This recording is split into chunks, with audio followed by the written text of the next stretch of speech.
اليوم راح اسوي تجربه اجتماعيه، خلينا نشوف العراقيين ايش راح يسوون. السلام عليكم.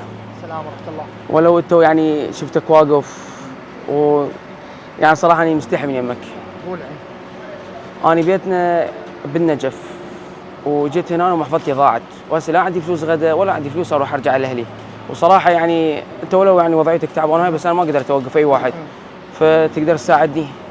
تقدر علي اساعدك انا. يعني اللي يجي من ايدك، انا ما اريد اضغط عليك. راح ازاحمك اني. تعطيني كل فلوسك؟ والله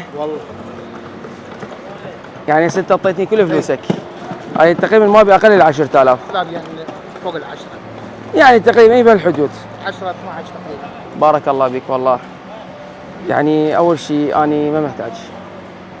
انا يعني انت جيت ويانا بتجربه اجتماعيه، احنا جاي نشوف نخوه العراقيين، ولو هي معروفه شنو نخوه العراقيين، بس احنا الناس للناس. اني راح اعطيك هذا الشيء بسيط مقدم من ست آلاء طلباني.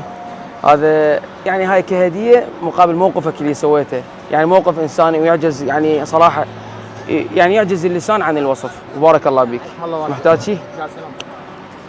عمو انا اريد اطلب منك طلب صراحه ومستحي من يمك. قول.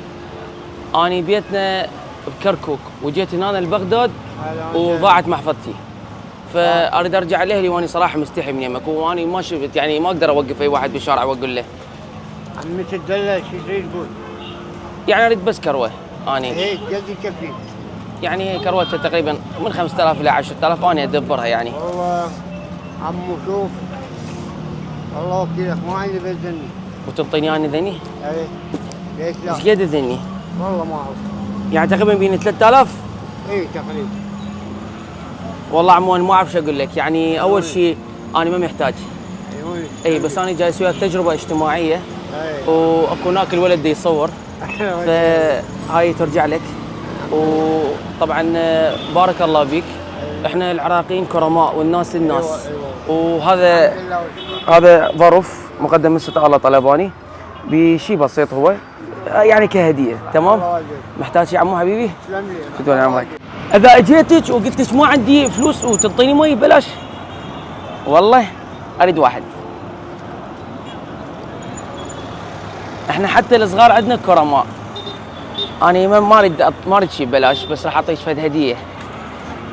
هذا ظرف بشيء بسيط، هذا الك لان انت كريمه، يعني جيتك يعني قلت لك اذا ما عندي تعطيني مي ببلاش وانت اعطيتيني. وايد. يعني اكو وايد تعطيهم مي ببلاش؟ وايه؟ ليش تعطيهم ببلاش؟